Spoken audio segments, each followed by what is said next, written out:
Cyber അറ്റാക്കിന് വിധേയമായി ദീപക് ആത്മഹത്യ ചെയ്തതിനെ ചൊല്ലി സോഷ്യൽ മീഡിയ ചർച്ചകൾ കൊണ്ട് കളം നിറഞ്ഞു നിൽക്കുകയാണ്. ചർച്ചയിൽ ഇടപെട്ട് അഭിപ്രായം പറയുന്നവർക്കെതിരെ വരെ സൈബർ അറ്റാക്ക് നടക്കുന്ന തരത്തിലേക്ക് പലപ്പോഴും ചർച്ചകൾ വഴിമാറിപ്പോകുന്നതാണ് നമ്മൾ കണ്ടുകൊണ്ടിരിക്കുന്നത്.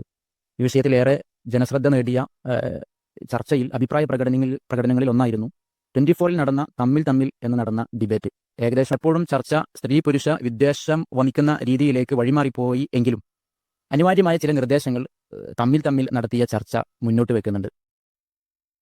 സൈബർ ഇടങ്ങൾ മനുഷ്യർക്കെതിരെ വിദ്വേഷം പ്രചരിപ്പിക്കുന്നതിനും പൊതുസമൂഹത്തിൽ മനുഷ്യരുടെ ആത്മാഭിമാനം നഷ്ടപ്പെടുത്തുന്നതിനും പലപ്പോഴും സൈബർ ഇടങ്ങളെ തെറ്റായി ഉപയോഗിക്കുന്ന പുതിയ കാലത്ത് അതിനെ നേരിടുന്നതിന് വേണ്ടി കൃത്യമായ ചില നിർദ്ദേശങ്ങൾ ആ ചർച്ച മുന്നോട്ട് വെക്കുന്നുണ്ട്.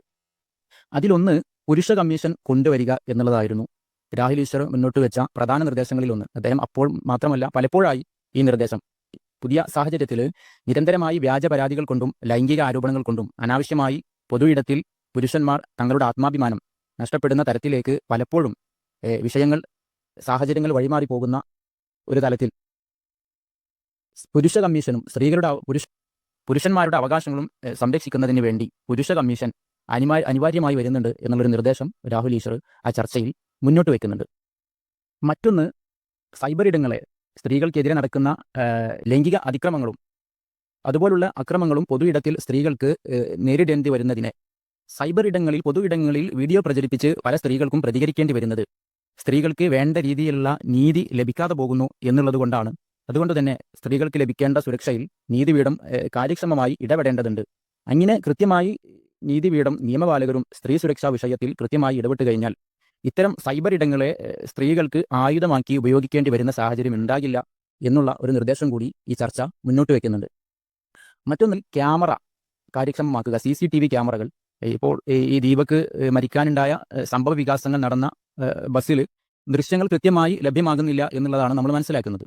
അപ്പോൾ CCTV ദൃശ്യങ്ങൾ ബസ് ഉൾപ്പെടെ പൊതു ഇടങ്ങളിൽ ജനങ്ങൾ ഇടപഴകുന്ന പൊതു ഇടങ്ങളിൽ CCTV ക്യാമറകൾ കാര്യക്ഷമമായി പ്രവർത്തിക്കേണ്ടതുണ്ട് എന്നുള്ള നിർദ്ദേശവും ഈ ചർച്ച മുന്നോട്ട് വെക്കുന്നുണ്ട്.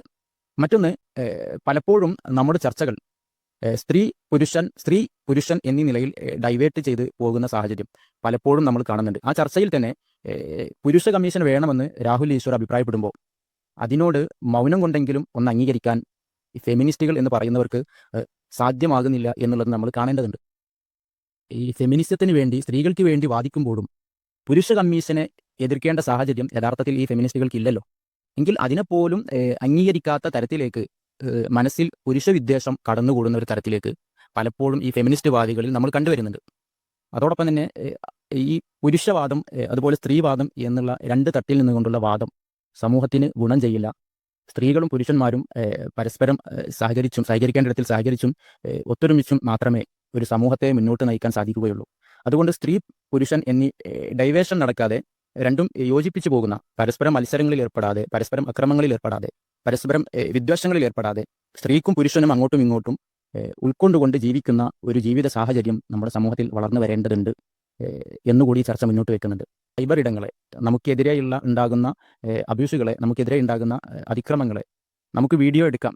തെളിവുകൾക്ക് വേണ്ടി വീഡിയോ എടുക്കുന്നതിൽ ഒരു തെറ്റൊന്നുമല്ല. എങ്കിലും അത് നിയമപാലകർക്ക് മുമ്പിൽ തെളിവ് സമർപ്പിക്കുന്നതിന് പകരം അത് പൊതു ഇടത്തിൽ പ്രദർശിപ്പിച്ച് മനുഷ്യരുടെ ആത്മാഭിമാനം നഷ്ടപ്പെടുത്തുന്ന തരത്തിലേക്ക് സൈബർ ഇടങ്ങളെ ഉപയോഗപ്പെടുത്തരുത് എന്നുള്ളൊരു നിർദ്ദേശം കൂടി ആ ചർച്ച മുന്നോട്ട് വെക്കുന്നുണ്ട്.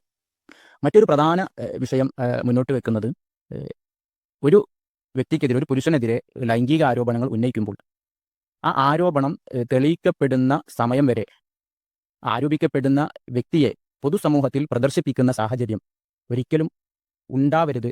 അതിനു കൂടിയുള്ള നിയമപരിരക്ഷ നമ്മുടെ നിയമങ്ങളിൽ ഉണ്ടാവണം എന്നുള്ളൊരു നിർദ്ദേശം വളരെ നാം ചർച്ച ചെയ്യപ്പെടേണ്ട ഒരു വിഷയം കൂടിയാണ്.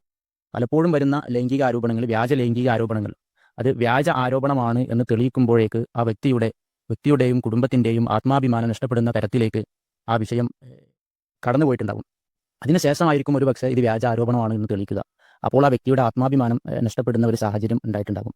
അത് ഇല്ലാതാക്കാൻ ഈ ആരോപിക്കപ്പെടുന്ന വ്യക്തി തെറ്റുകാരനാണെന്ന് തെളിയിക്കപ്പെടുന്ന സമയം വരെ അദ്ദേഹത്തെ പൊതുസമൂഹത്തിൽ, അദ്ദേഹത്തിൻ്റെ ചിത്രങ്ങളോ മറ്റു വിവരങ്ങളോ പൊതുസമൂഹത്തിൽ പ്രദർശിപ്പിക്കുന്ന ഒരു സാഹചര്യം ഉണ്ടാവരുത്. അതിനുകൂടിയുള്ള നിയമപരിരക്ഷ പുരുഷന്മാർക്ക് ഉണ്ട് എന്നുകൂടി ആ ചർച്ച മുന്നോട്ട് വെക്കുന്നതായി കാണുന്നുണ്ട്.